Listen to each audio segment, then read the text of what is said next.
everybody. It's Pat Foley with recruitinginfo.com. We are continuing our series of interviews with people in the world of youth sports about recruiting, but also youth sports more broadly. And that's really what we're going to focus on today is conceptually the role of parents when it comes to youth sports, which is important, obviously, because you don't get to the recruiting level without support.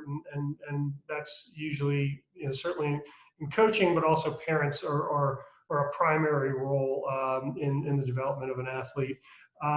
So I have with me today Mike Herbert, and Mike runs a group called Supporting Student Athletes, which is right up my alley in terms of what they promote and their Mike's philosophy about what it means to be a parent and how a parent should approach their young athlete and support their young athlete.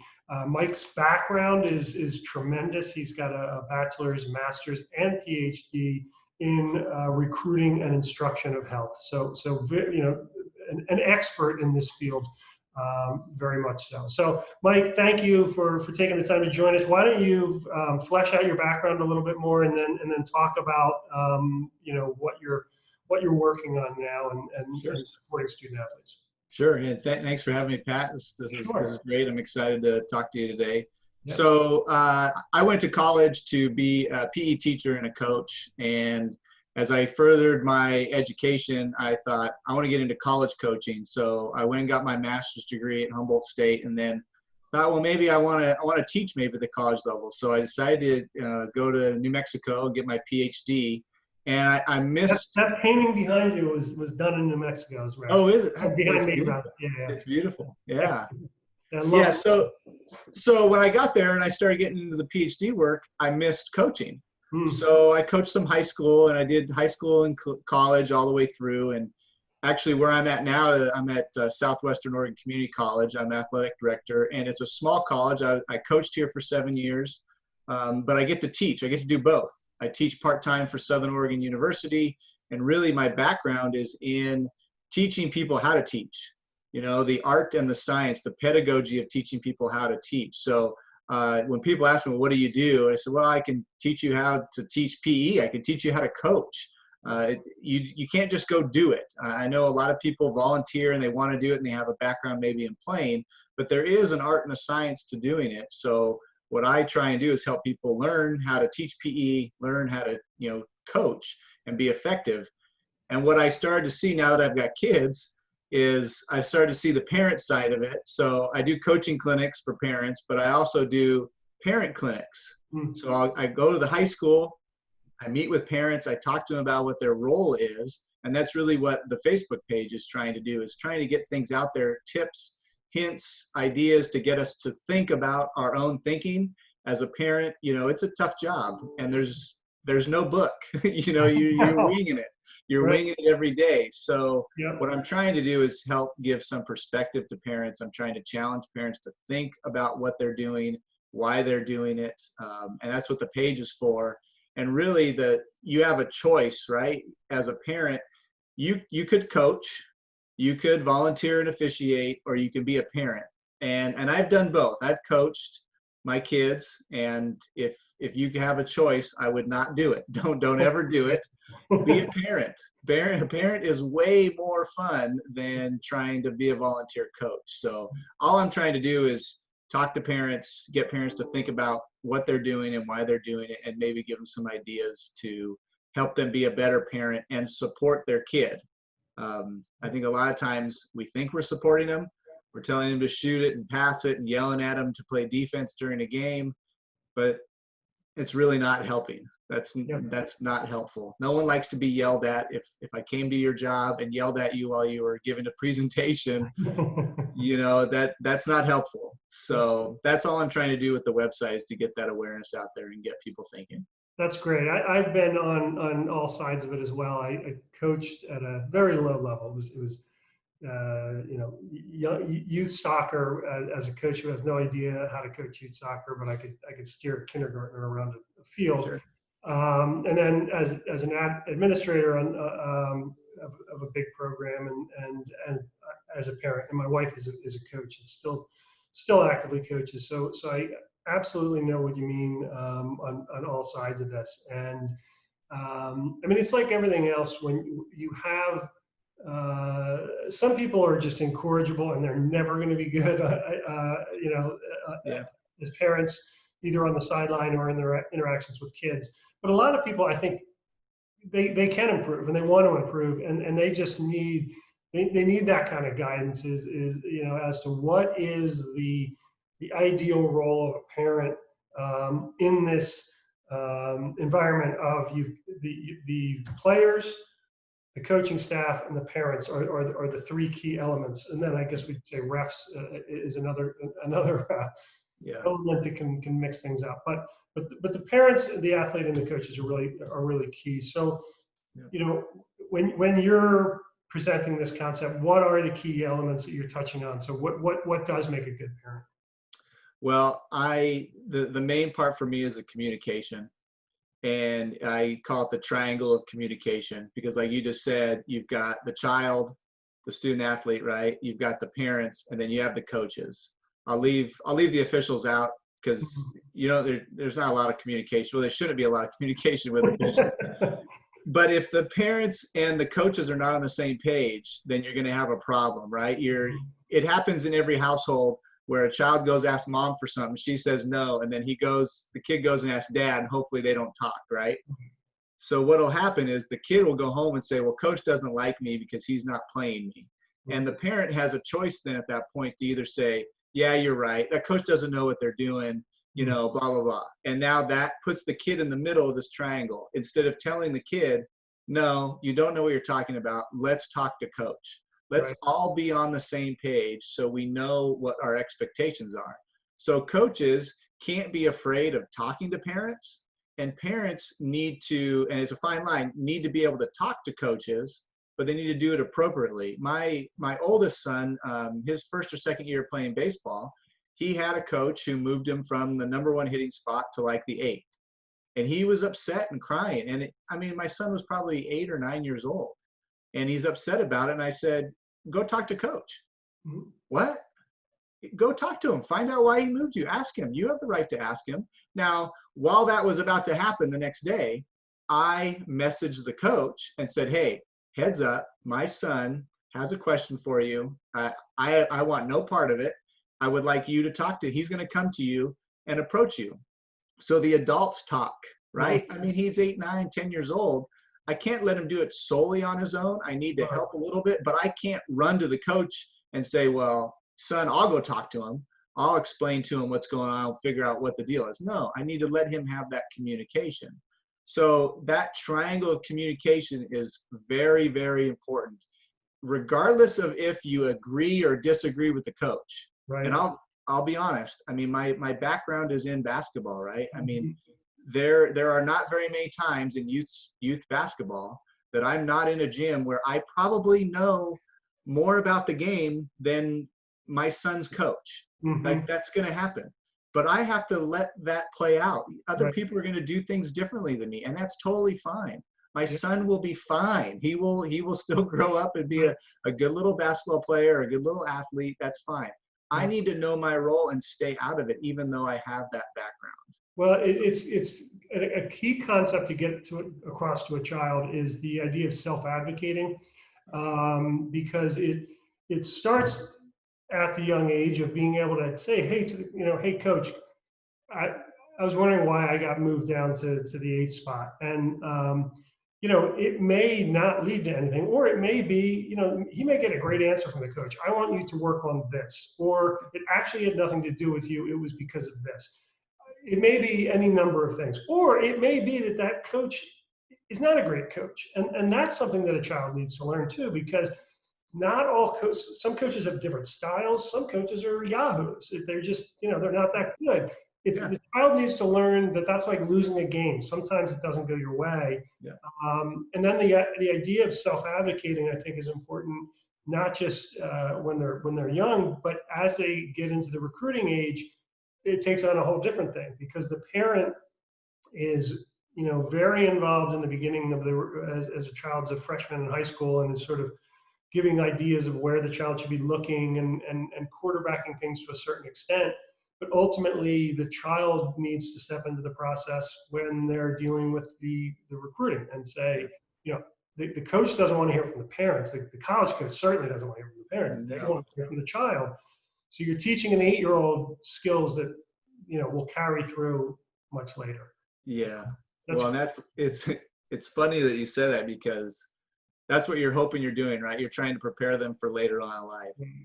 And working now at a college, and I've been recruiting for 20 years now at the collegiate level, and I still do it even as AD, even though I'm not coaching a team. I still meet with parents and talk to athletes all the time. And it's interesting when the mom or dad calls, and then you say, "Hey, great, nice to meet you. Could you tell your daughter to call me?" Right. Or, "Can I have your daughter's phone number?" Like, what? Like, yeah, it was great talking. Yeah, it was great talking to you. Yeah. But I'd like to talk. I'm not going to coach you. You're not moving here for 10 months. I'm not going to be on the road with you. I'm going to be on the road with your child. So I'd like to talk to them about it.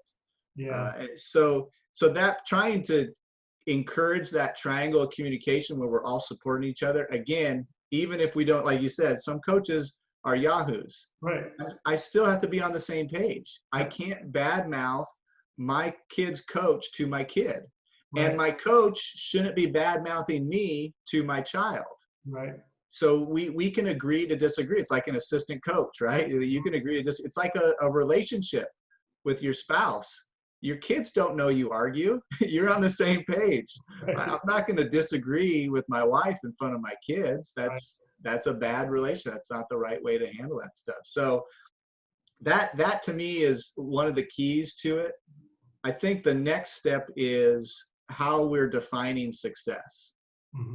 And unfortunately, with social media, some parents think the way to get to the coach is to go to social media and talk bad about their coach, right? And that happens more times than we'd like. But our definition as a parent of success is my son going 4 for 4 in a game and us losing 10-0, is that success for me and my child?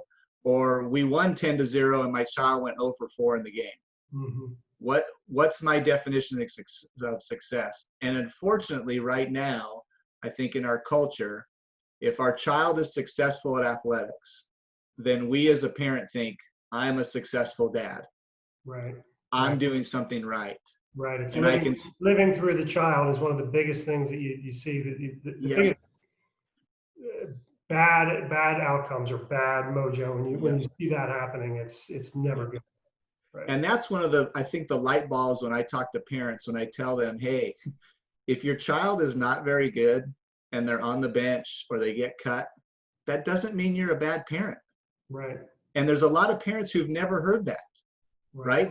They're sitting there thinking, oh my gosh, what am I doing wrong? Did I not get enough lessons? Did I not pay enough for this travel ball coach, whatever it is?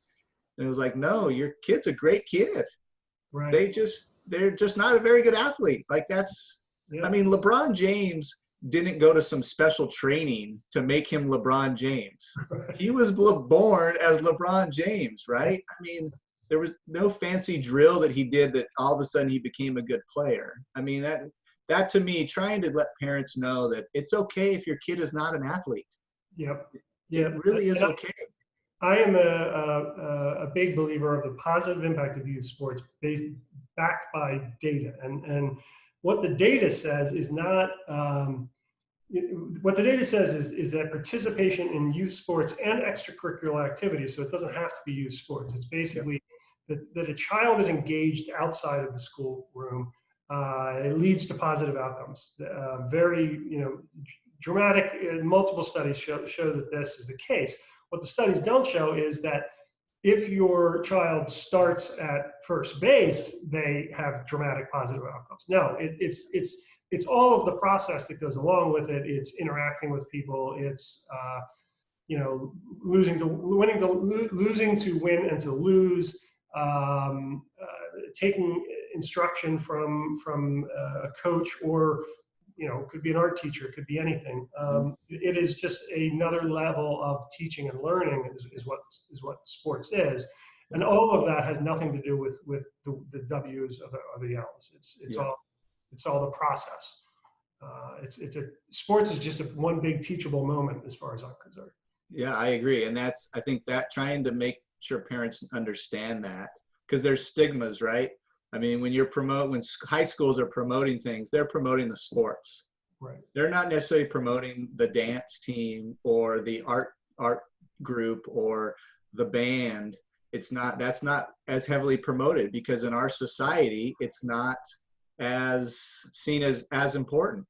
I mean, the same thing could be said between boys sports and girls sports. It happens all the time. And it's an underlying thing going on that the intent might not be there, but that's exactly what is happening. Right. And that was a rule in my house growing up. If you have a 3.0, you can play sports. Mm-hmm. If you're not going to play a sport, then you better get a job.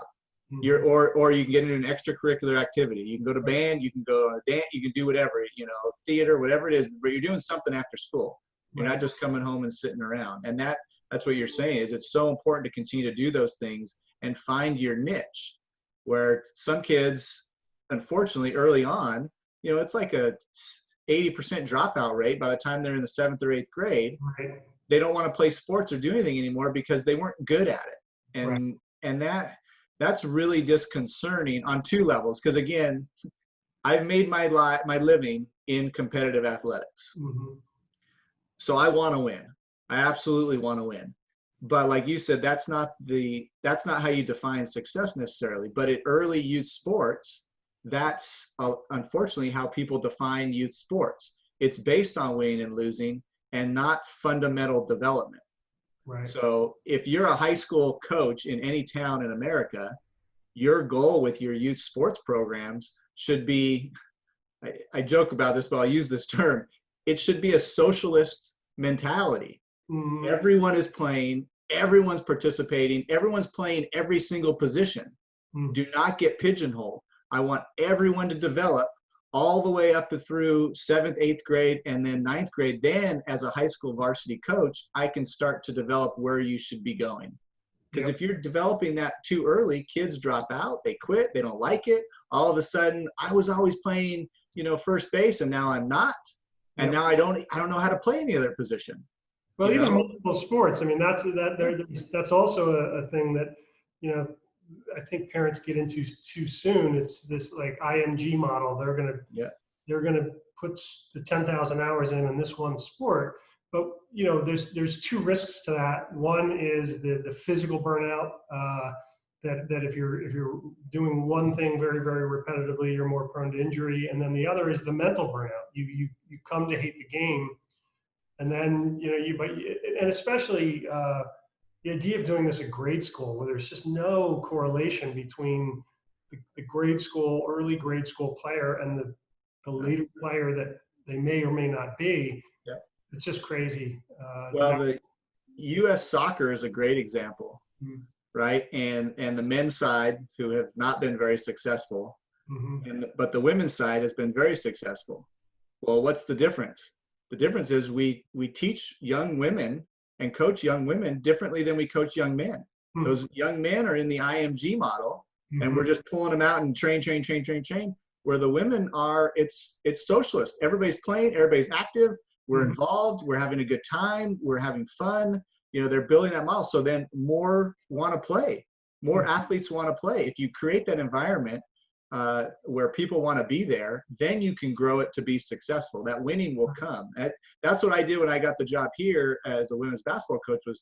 We had a couple returners. The program wasn't doing very good, but I just wanted to create an environment. And I'll tell any coach who's starting a new program, just create an environment where people want to be there.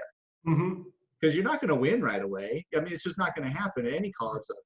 Create a fun, enjoyable environment where people want to be around it, and then it'll come. Because that's what we all want to do. Nobody wants to work somewhere where we're angry and upset and it's too competitive. We want to be somewhere where we're happy. That's a fundamental, basic need, right? We want to feel good, and that can be the downfall sometimes of youth sports, because people, you'll have the macho people who come in and go, no, we gotta have a winner, and we gotta do this. And no, I don't think anybody should get a trophy ever. There's no need for trophies in youth sports. Just let them play, and when the game's over, it's over. We'll go get some ice cream. It doesn't matter. Yeah. They're learning how to be competitive immediately as soon as they're born. They're competing with their siblings. They're competing in grade schools. We don't need to continue to teach them how to compete. They want to compete. Right. So we need to be very careful on that fundamental development. And physically, biomechanically, if you don't teach a kid how to skip by the time they're 10, 11 years old, they're not going to figure it out at 15 or 16 as a sophomore in high school. And so they're not going to be able to know how to do a layup. If you can't skip, you can't make a right hand and a left hand layup. But if you don't learn how to do that with daily PE early on, then you're going to be in trouble when you get older, and you're not going to want to do it. I mean, that goes to another thing that's just it's worrisome about COVID and the trend in general was sort of the defunding of PE and the defunding of sports, and it drives me a little crazy because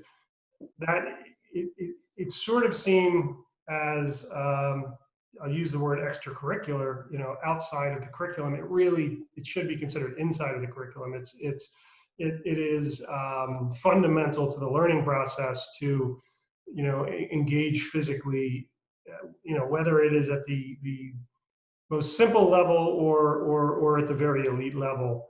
It really shouldn't be viewed as something, oh, let's just get rid of that. We don't need that. Let's focus on the education. I think there's so much education that goes on in a well-run youth sports program that it is absolutely should stand up against any classroom instruction that's happening. Well, and you're talking about, you're starting to get into all of the tests, right? The standardized tests. There's so much research out there that says physical activity throughout the day will help improve those standardized tests. If you've got 15 minutes to go before you're taking a test, you should not sit there and cram and read. You should get up and go for a walk. You should jog for 5 or 10 minutes to get the blood moving throughout your body and in your brain. That will help you more than just sitting there and studying. Physical activity there's tons of research and stats to prove it. People who are more active and exercise more do better on standardized tests. That's the piece to me. It's your brain, right?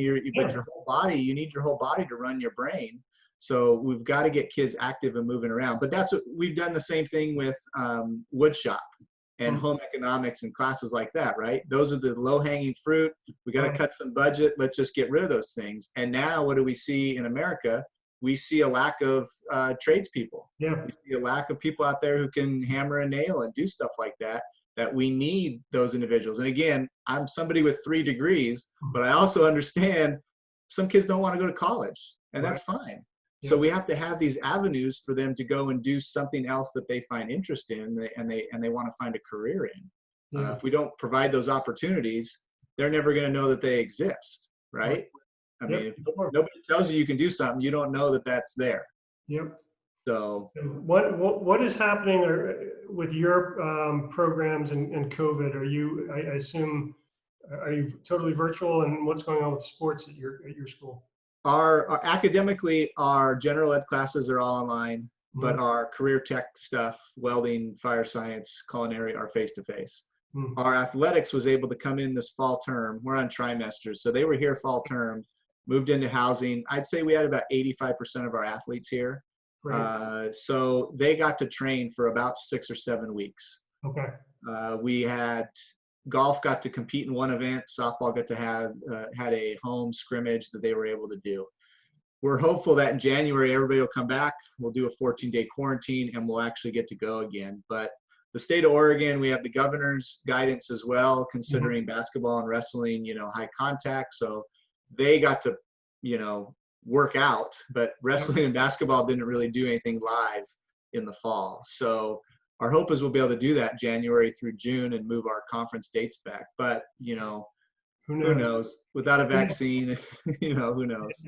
It's been, my girls are middle school and high school, and they were in school, then they went back to virtual, but the sports, they're fortunate to play outdoor sports. And it's a lot easier because I know the program that I help manage has outdoor sports and basketball and some of the soccer and field hockey even has indoor. But so that there's a big difference there. But it was so great when the kids were stuck in homeschooling all day that they could run out and hit the field and still get so it was it was a perfect example, again, going back just to the general power of youth sports, that here was something that they could do that was great for their mental health, that was great for their physical health.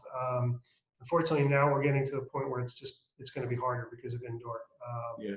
But I'm certainly thankful that my kids were able to keep playing sports as long as they did. Yeah, and we did the same thing here locally. We're pretty isolated, so baseball actually went in the fall this year for the high school. My son got to play baseball, and my younger son got to do a little bit of flag football, and and was able to do some stuff like that. And soccer went outside here locally, so that worked out pretty good because they could wear a mask and run around and be outside. Yeah. But you're right, the winter comes, and now what do you do? Yeah. Well, hopefully the news on the vaccine front has been pretty solid. So hopefully we're getting closer and closer to this crazy episode and the world being over. So Yeah, and still to some degree, if we miss a sports season, I feel like sometimes the parents are taking it harder than the kids are. That we don't know what to do with them, and we want to watch them. It's like, yeah, but they're okay. If you can keep them off the video games for 15 hours a day, that's the trick. You can go for a walk with your kids. You can go to the park with your kids and do stuff with them, just the two or three of you. That's still okay. So I think that it puts things a little bit into perspective. Yeah. I know a lot of people are now worried recruiting wise. Our coaches are talking, because we're getting a free year, all the NCAA, we're getting this free year. Now we might have this backlog, and what's going to happen to the 21 seniors and even the 22 senior, but it'll all work out. You'll end up where you're supposed to end up, right? I never thought I'd be doing what I'm doing right now when I was 18, 19 years old. I thought I had it all figured out. Right. And you don't have any idea, right? You end up where you're supposed to end up, and you make the best of where you're at. So, well, listen, Mike, I appreciate you sharing your insights, which I just wholeheartedly agree with your concept and the work that you're doing and the message that you're putting out there with supporting student athletes. I encourage people to look for, if we search supporting student athletes on Facebook, that should pop up. Okay. Yeah, it should pop up. Yeah, and I was doing some face-to-face stuff. Obviously, I'd go out and do fall sports at a high school, and then come back winter and spring. And now what I've tried to tell people is like, hey, if you want me to do it, I can still do it. I'll just do it over Zoom. Just like we're meeting now, I can do it that way and meet with people. Or if they don't have a restriction, I'll still come to schools and meet with people if they want me to. So great. Fantastic. Well, I encourage people to look for you there. I will connect with you on there. Thank you so much for taking this time to talk to us and share your wisdom. Thanks for having me. This has been great. I love talking about this. So appreciate it, Pat. Bye-bye.